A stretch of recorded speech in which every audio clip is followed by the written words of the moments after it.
Pemirsa, Presiden Prabowo Subianto mengumumkan langsung penerapan tarif baru PPN 12% yang dikenakan untuk barang mewah per 1 Januari 2025. Selain itu, pemerintah juga menyiapkan paket stimulus ekonomi untuk mendorong perekonomian. Lantas, mampukah mitigasi yang disiapkan pemerintah mampu menjaga daya beli masyarakat?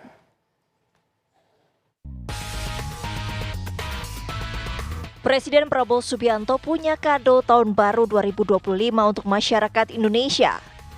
Tepat di malam pergantian tahun, Presiden mengumumkan penerapan kenaikan tarif baru PPN dari 11% menjadi 12%.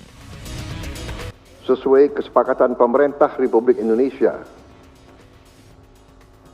dengan DPR tahun 2021, kenaikan tarif dilakukan secara bertahap dari 10% menjadi 11% mulai 1 April 2022. Ini sudah dilaksanakan. Dan kemudian perintah undang-undang dari 11% menjadi 12% pada 1 Januari 2025. Besok. Kenaikan secara bertahap ini dimaksud agar tidak memberi dampak yang signifikan terhadap daya beli masyarakat, terhadap inflasi, dan terhadap pertumbuhan ekonomi. Kendati demikian, penerapan tarif baru PPN yang mulai berlaku 1 Januari 2025 ini hanya akan dikenakan pada barang-barang yang masuk kategori mewah.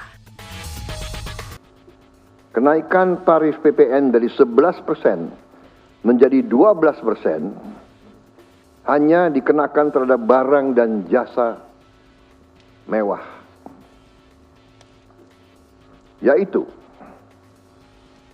barang dan jasa tertentu yang selama ini sudah terkena PPN barang mewah yang dikonsumsi oleh golongan masyarakat masyarakat mampu. Di sisi lain, pemerintah juga menyiapkan paket stimulus demi mendorong pertumbuhan ekonomi. Pemerintah telah berkomitmen memberi paket stimulus. Ya. Nilai stimulus itu adalah 38,6 triliun. Lantas, mampukah paket stimulus ekonomi yang disiapkan pemerintah mampu menjaga daya beli masyarakat? Tim TV One mengabarkan.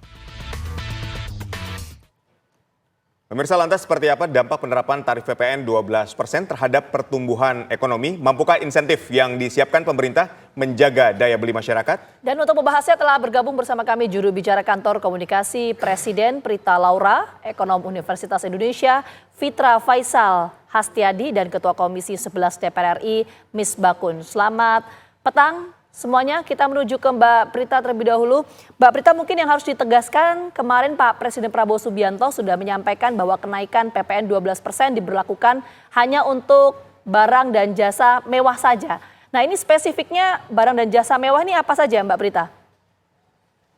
Ya, baik. Terima kasih Vita dan juga Aditya. Pertama-tama izinkan saya mengucapkan selamat tahun baru terlebih dahulu kepada seluruh pemirsa dari TV One dan juga rekan-rekan di TV One. Paling senang ketika kemudian kita tahun baru ada sesuatu yang baru, dan tadi saya setuju banget dengan apa yang disampaikan TV One bahwa ini adalah sebuah kado awal tahun dari Presiden Prabowo.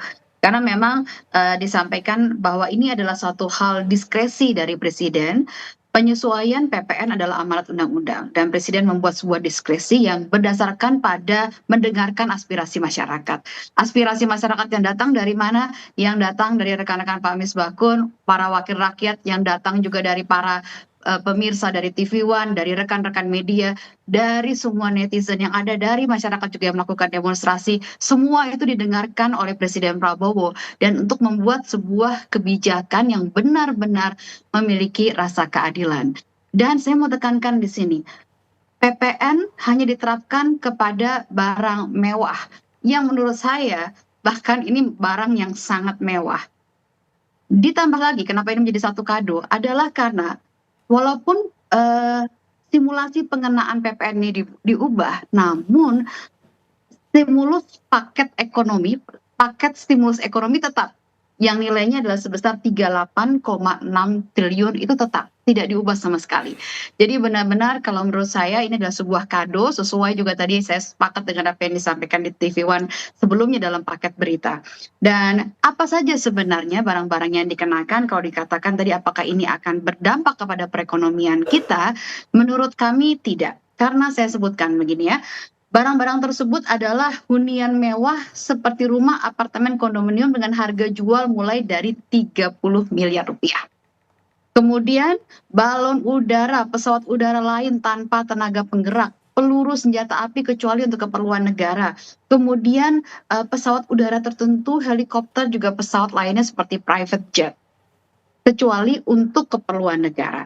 Kemudian juga ada kapal pesiar mewah, ya, dan hal-hal yang benar-benar dalam kategori kalau menurut saya ini bukan hanya mewah tapi super mewah begitu.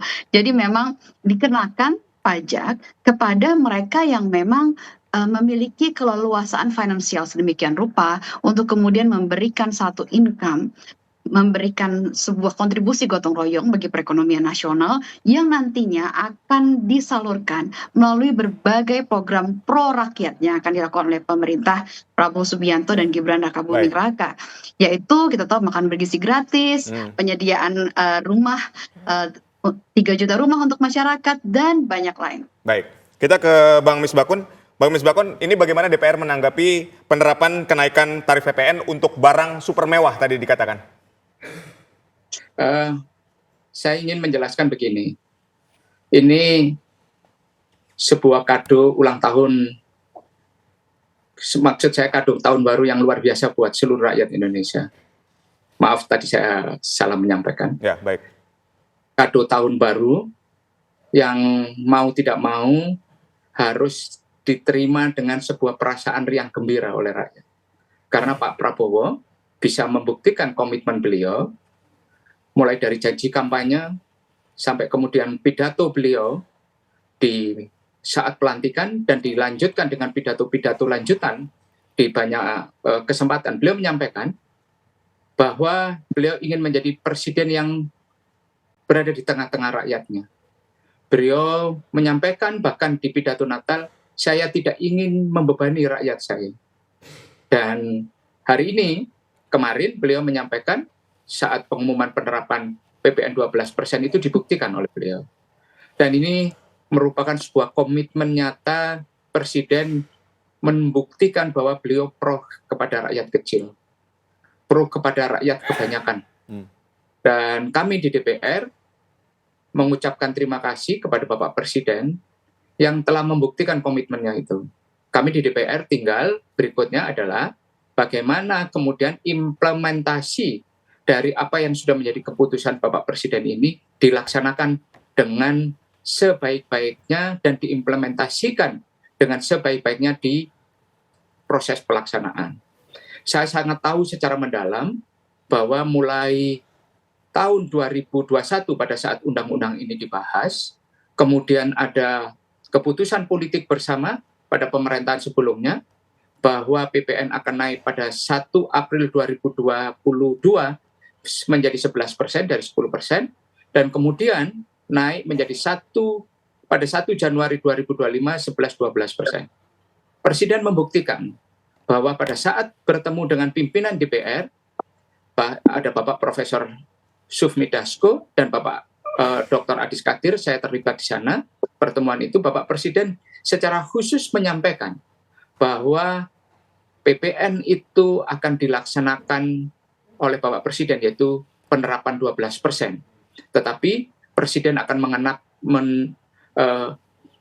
memastikan bahwa yang terkena itu adalah selected item. Hari kemarin Bapak Presiden membuktikan itu. Ini adalah sebuah keputusan yang luar biasa bagi saya, dan ruang diskusi yang ada di sana adalah ruang diskusi yang produktif. Karena ada proses bagaimana kemudian pelaksanaannya berusaha diterjemahkan perintah Presiden tersebut, dan ujung dari pelaksanaan yang dilaksanakan oleh para pembantu Presiden adalah seperti yang diumumkan pengumumannya disampaikan oleh Bapak Presiden. Artinya apa? Bapak Presiden tetap menjaga komitmen politik yang telah disepakati oleh pemerintah sebelumnya, yaitu komitmen untuk menerapkan PPN 12%.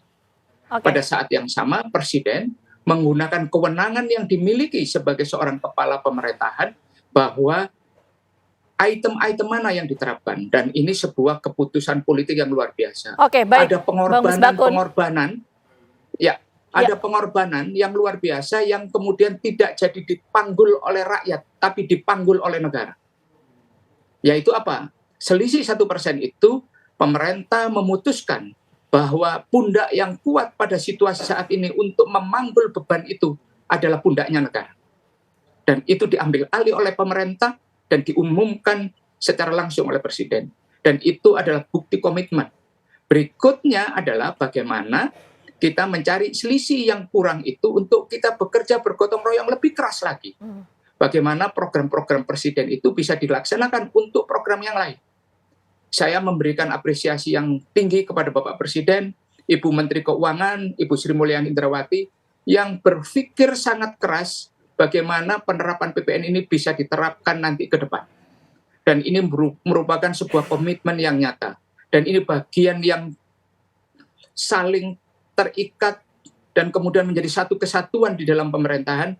Kami di DPR ya tentunya akan mengawal pemerintahan ini supaya bisa melaksanakan apa yang menjadi komitmen kerakyatan tersebut. Baik. Itu yang bisa saya sampaikan. Ya, baik. Mas Baskun dan Mbak Prita ini kan menyatakan bahwa ini adalah kado tahun baru terindah. Apakah ini juga setuju, Mas Fitra ya, terhadap kado terindah ini? Next segment akan kita bahas, tetaplah bersama kami.